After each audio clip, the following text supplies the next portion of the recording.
How to save and invest money in 2021.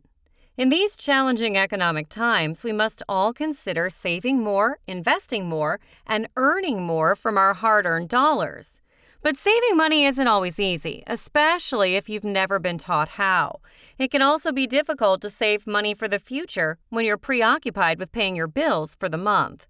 Even so, everyone can benefit from putting aside a little extra cash for investments. That said, investing is a tricky business. As much as what to invest is important, there are vital questions you need to ask yourself. Why should you invest? Are you ready to start investing? Why should you invest?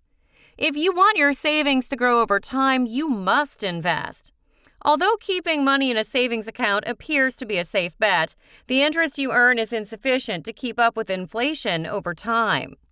Even when riskier in the short term, the stock market provides compound returns that not only keep up with but outpace inflation over the long term. If you take a moment to understand how compound growth works, you will quickly realize why you must begin investing right away.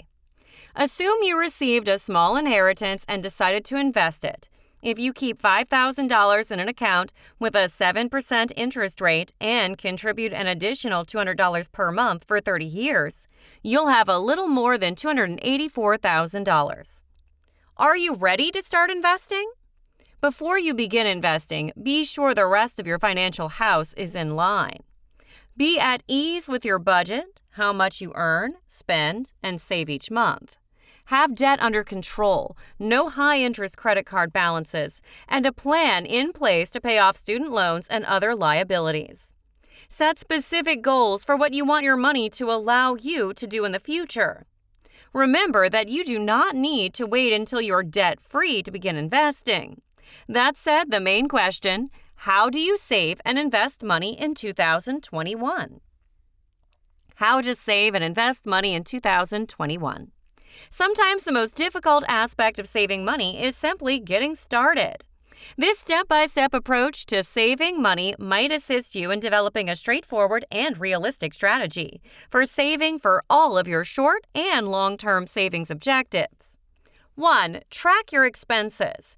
The first step towards saving money is determining how much you spend. Keep track of all your expenses, including coffee, household items, and cash tips. Once you've gathered your data, sort it by categories, such as petrol, groceries, and mortgage, and total each amount. Check your credit card and bank statements to ensure you're correct, and don't neglect anything. 2. Pay yourself first. Save a portion of your monthly salary as soon as you receive it, rather than saving whatever is left over. Setting up automatic transfers from your bank account to a savings or investment account is one way to accomplish this. Take a percentage of your income or a random figure and set it to do it automatically. Don't even think about it. Don't return to it, just get it done. Advises Ronit Rogozensky, Senior Investment Advisor at New York-based Slatestone Wealth. 3. Save for emergencies. A solid financial strategy is built on emergency savings account. But exactly what is an emergency? A true emergency is something over which you have little control and little option, such as a serious sickness or job loss. A non-emergency expense, such as a car repair or travel to see relatives, is not an emergency, but rather a separate category of expense that should be saved for. A good rule of thumb is to save enough money to cover 3 to 6 months of spending. If you tend to dip into your savings when you shouldn't, then transfer the monies to separate savings accounts so they aren't exhausted when you need them. 4. Spend less, save more. Spending less is generally the first step toward saving. Whether it's a costly hair salon, daily premium coffee, or brand new apparel at retail pricing, most people can find ways to save cost. When you cut back on spending, don't put the money in your pocket, wallet, or checking account, where you'll just send it on something else. Instead, make a debt payment that day or transfer the funds to a savings account where they will be out of sight. 5. Drop some habits to gain some savings. If you buy a Danish on your way to work every morning, eat out 5 evenings a week, or engage in other similar behaviors, commit to replacing 1 or 2 of those days with a stay-at-home and save routine.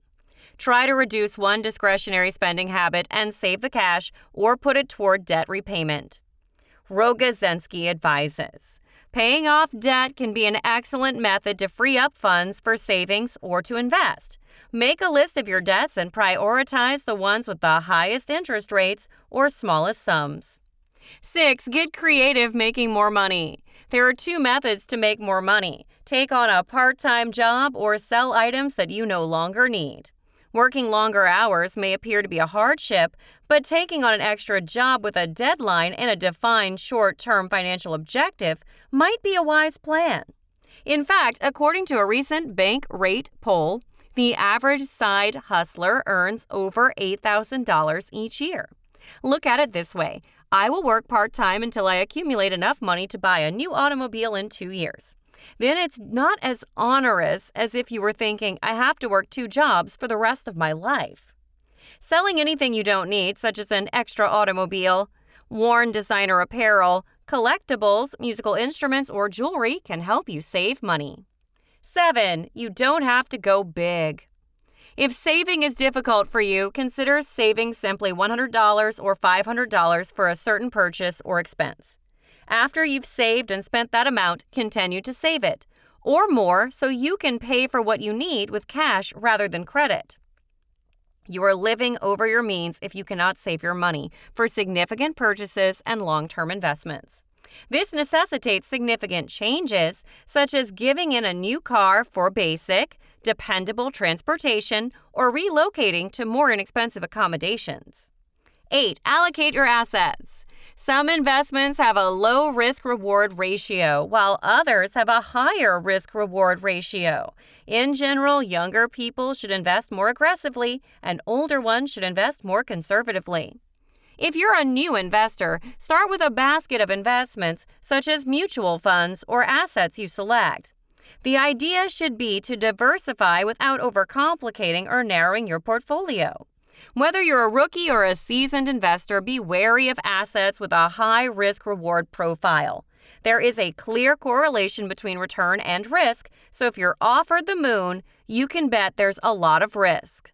Said Frank Boucher, owner of Boucher Financial Planning Services in Reston, Virginia. 9. Understand investment cost. Whether it's stocks and bonds, mutual funds, broker commissions, or 401k retirement plan management fees, almost all assets include costs that investors should be aware of.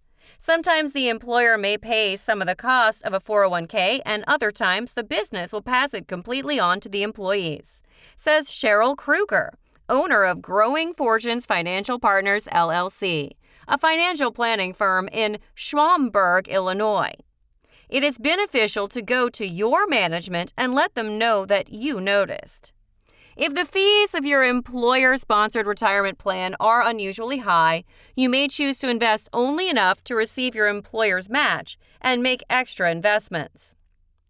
10. Stick to an investment plan. A stock market decline might be a favorable buying opportunity for long-term investors looking to expand their portfolios. Intuitively, you want to flee, Boucher said, but what you should do is stick with your current strategy of buying a mix of equities and bonds.